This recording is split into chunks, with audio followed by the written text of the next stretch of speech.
Hello. Hello. This is Ian and this is Mr. Box. Yes. I am today the Red Sea Reefmat 1200 fleece roller. Nice to meet you, Ren.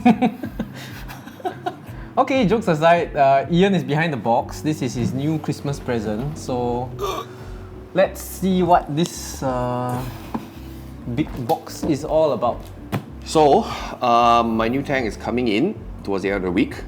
So we figured it'd be fun to like kind of open this box together and talk about, kind of like why I arrived at using this again, because I'm using some of my larger reef. So what's this actually? This is a fleece roller, so it is Filter Socks 2.0.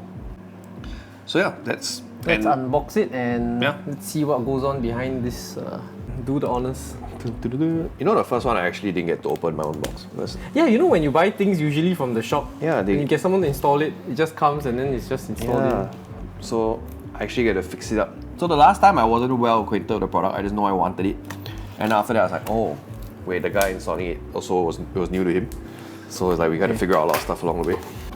Alright, so everything is laid out on the table. I still can't get over that this thing looks like a blender. It does. You know, at Starbucks they put the coffee and you make a frappuccino. True. But yeah, so let's kind of go through all these parts. I did it vaguely just now, but this is the driver unit. This is what's going to tell the sensor when to do what. This is the little flow trap thing that we talked about earlier. This is something that just keeps the roll in place. And these are the two large spools that you kind of have to use to put the mat together. So I think first and foremost, we kind of have to install this thing, which is the driver. So you can see these two, well, you cannot from there, but you can see these holes here. You can either put it here or you can pop this reef mat thing out and put it there. So depending on the orientation of your sump or what fits best, you can have the water enter from here or from here, from here or from here.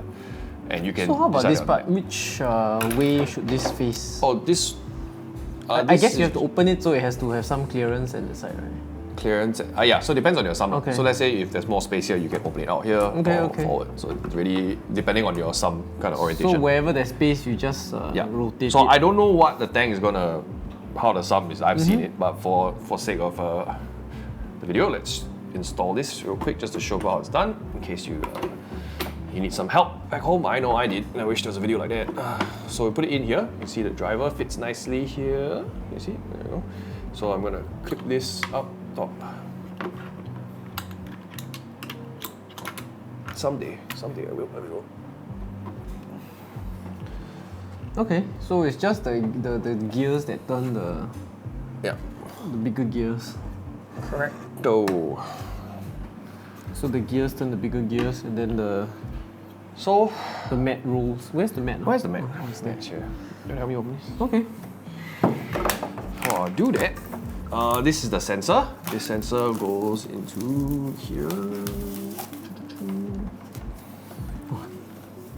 Wonder how many days of toileting you can do with this. It is very fine too. It's a lot of toileting. 118 inches. That's insane. Yeah, and it's quite fine also. There we go. And do this. I'm gonna settle this right here. Kind of hard to do in reverse.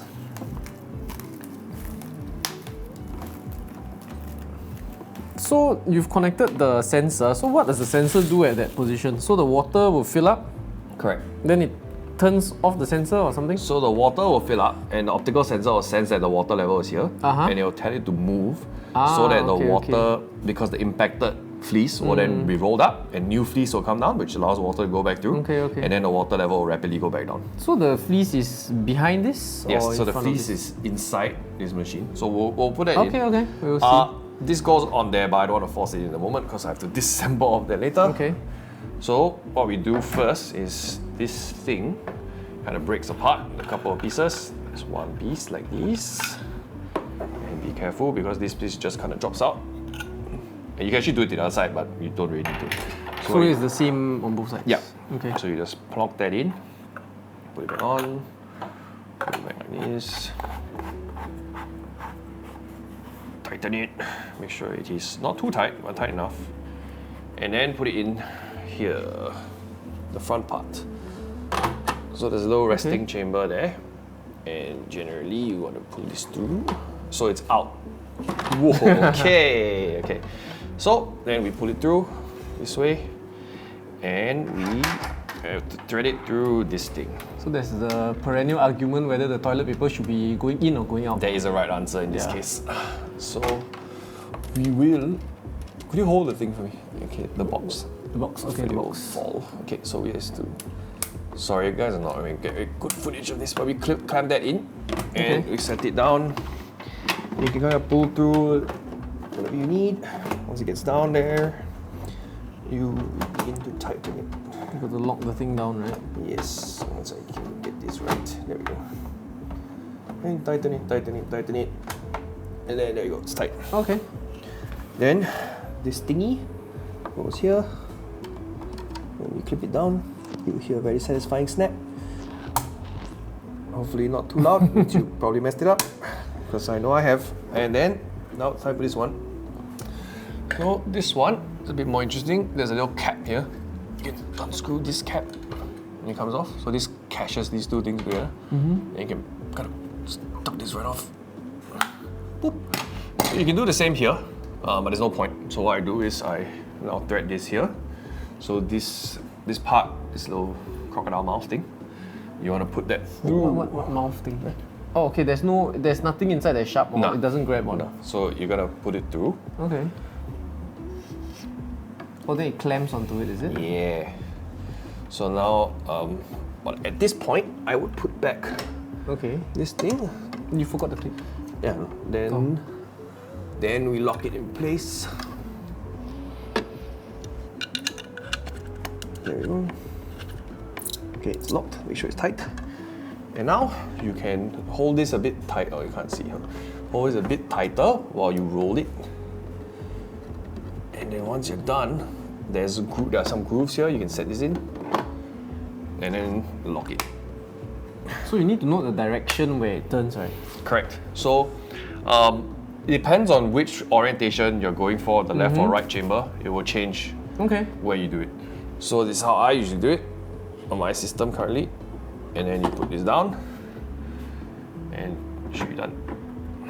So which one does it turn actually? Because I see there are two gears on the control box, right? So does it turn the one that is taking it up? It turns this one. Okay. So as it turns this one, then it will pull this one down because it's just very loose, you see. Also, that one doesn't really have any engagement. No, this is just holding it in place. So this is the one that will yank it up. I can't force it because we're not plugged in. Yeah, we're not plugged in. Yeah. So as you can see, it is white now. It is white now. Slowly, as the water goes up and crab comes in through the tube, so I plumb it straight to the overflow. So all the water coming from the overflow goes through this chamber. So all the uneaten food, all that gunk, the water will pass through, it will be trapped, and as it gets trapped, the water has to go higher to kind of flow through, and then that gets trapped, then it'll hit the sensor. What's the sensor? And then the sensor will say, hey, machine, move, and then it'll begin to move, and then water level will drain down. So that's kind of it. I'm not going to go into this because we'll show you. So if all fails, what's going to happen? So if all else fails, the water just kind of comes out from this area. Okay. So make sure that it's not too near the edge of your sump because the water is going to get out. It's going to come out like a waterfall. Yeah. So you'll just bloop, bloop, bloop, bloop. So let's say maybe you forgot, maybe it's full. It's just going to go all the way up and just kind of sputter out. I use it because I know I tend to feed my fish a lot and I have a very heavy fish load, and this will be for a predator tank, so it will be even more gunk. That's why I chose to go with this again. If I were just doing like a pure reef, maybe not. If like UV and ozone are probably enough for the water clarification, then yeah.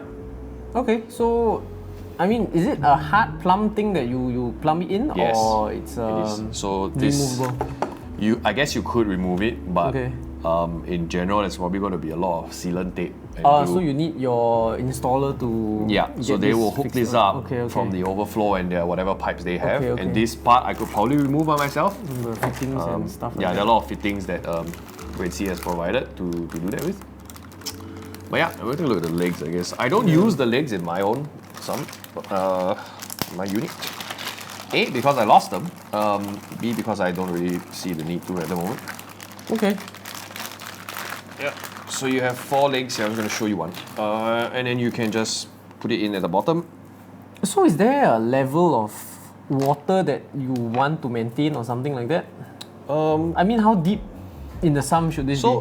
I Yeah, see. like where does the water level lie? It doesn't really matter because Okay. as long as your water level is not here, So the as long water as it won't doesn't come flow in. in, it's fine. Yeah, because that means all the water is only coming from one source, which is the tank, and then it will flow up here because the chamber is up to Okay, here. okay. So it'll come up to here, and then mine always stays around here, and then it slowly goes up, goes up. Initially, I had some issue with the sensor not like detecting it Okay. properly, and I don't know what I did. I just plugged it apart and put it back again, and then it started working.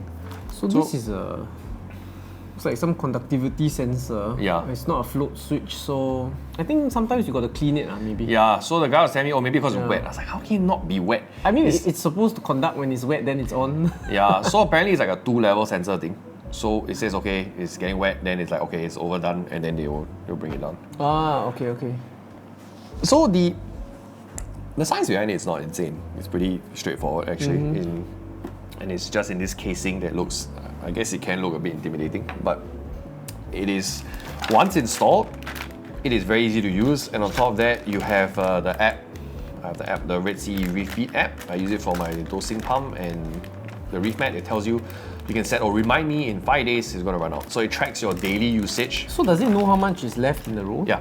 So when you install a new row, you have to click new installation row, and it'll say Also, it 180 shows you how many feet. percent or something, is it? It just tells you lah. So you Okay. can set the setting, prompt me in 3 days, 4 days, or 5 days, how many days before it ends. Okay. And then I'll be like, okay, I'm short soon. I need to remember that. And it'll tell you when it's done. It'll also tell you when it's done. Okay. You can also put a partially used row. There's an option for you to select partially used row. Why would you have a partially? So they can aggregate it for you.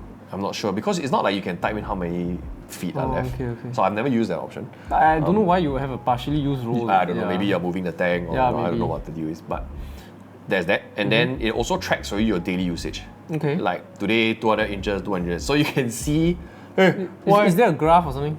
yes, there's a graph. Okay. And then there's also a numerical one. It's like, wait, why did it go to 500 inches today? And Okay. because I had a lot of slime issues, that's why it was running through a roll like every 3 to 5 days. But once you get through the first few weeks, then it kind of, I don't go through nearly as much anymore, and then that's great. So you can see, oh, there's a problem. Maybe I want to take a look at it. Okay. So it's pretty informative, and it's great. Gives you an idea of your usage, and you can calculate. That's why I bought 20 rolls at once because I'm using one a week. That's like 5 months worth. So I better get it now because I don't know when the shipment is coming in. Right? So yeah, it's a pretty well thought out thing. Yeah, like I said, the cons is pretty bulky, can be a little too strong. And the main problem is you can't install this in a tank that's already been set up because this has to go in the sump. Ooh. You could without, but Yeah, it's you need a lot of it will be very space. inefficient. Yeah, and you have to have a sump. You can't put it on a normal tank, right? You need a sump. Maybe in a bucket, but even then it's dangerous. I No, if wouldn't. you put it in a bucket, you still have to get the water out and. I mean, if you never run out of roll or it never fails, then I guess you could. Yeah, but the water comes out the bottom, so you still Yeah. have to figure out how to get the bucket into the tank. Yeah, so it has to be it's an external quite- pipe. It makes no yeah. sense. So remember the water comes through here, the crab catches in the paper, but the water comes out through the bottom. Yeah, so there's no pipe that leads the water away. there's So it's basically an open thing at the bottom. Yeah, it's like just more. So it really dots has below. to be in a container of Yeah, sorts. that's why the media bag is below, so it forces all the water out through the media. But one thing about the media bag being so low, it's going to be really difficult to change the media unless you have the feet. But even if you have the feet, how are you going to pull out the door? I cannot change mine, so I Yeah. never used it. Yeah, because you got to turn it. Yeah, take so the wooden unless out, maybe yeah. your sump is like here, and I open the door, and I have this much leeway to grab it out, sure. But if it's because if you're resting, you shouldn't be resting on the back. You should be resting on either this side thing. Okay. Also, there's this side that hooks onto the side of the sump, basically. Yeah. So this thing hooks onto the side, so it'll be off like that. So it'll be a bit easier to reach. Okay. Or with the legs you'll be standing up. So I have a weird thing. I have a brick below and I have this on top of the brick because it's a bit like I can't catch on, but it's too low. So that's a bit This annoying. doesn't seem very safe for glass tanks. I don't know. Yeah. So I don't use it. Yeah. I put my brick and then I have a bio brick and then this whole unit is on top of the bio brick. Yeah. And that's kind of how it. Because it gets heavy and then it's only leveraging on this part of your glass. Yeah. So I don't know when it's heavy I and guess full if of you have like, water. 12, 15 ml, I guess it's okay. Yeah. It's not a lot of water at the end of the day, but it will probably give me anxiety enough. So don't want that. But yeah, so that's kind of it. So where you install the driver is kind of up to you. Like I said, you can pop this thing out, switch the driver over. These buttons, you can manually press forward and back. Obviously it's not powered up. You can put it forward and back and you can see it move, so you know, okay, it's working as intended. Because sometimes when I put it in, I walk away, I was like, why is it not moving? And I realized that, I put it wrong, or maybe I didn't do it tight enough, this thing is slipping and it came off and then it doesn't move, right? Okay. So, and there's also a button on the app to say auto advance. So let's say I want to maybe sit in front of the tank with some friends and I don't want this thing to be whirring in the background. All of a sudden I can say maybe advance like a certain amount so that extended period of time is a bit more quiet. Okay. I don't think it's that loud. Maybe in your house it will sound quite loud because your tank is really quiet, but my sump is just gurgling most of the time. But it's just the gear turning, so I don't think it's going to be not particularly loud. And it's There's like nothing happening. not all the time. It's like maybe once an hour, if that. So yeah, really not really an issue of it being too loud. It's not nearly as loud as a chiller. Especially even in my house, you got the chiller. That's insane. So like, it doesn't really bother me. Okay, so in summary, what are the good parts about this?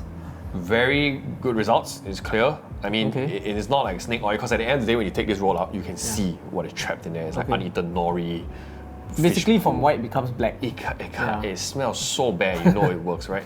And we know filter socks work. And this is just a smarter, albeit more expensive way of dealing with it, but it's automated.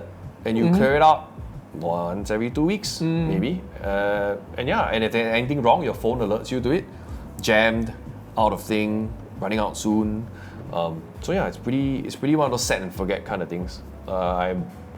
It's probably one of the better purchases I think I made for the tank in terms of making it easy. They always talk about making maintenance easy so that you would do it. It's like you don't have to do it, you just set it up, right? But there's still some problems using it for some people. Like I said, you have to put it in a sump.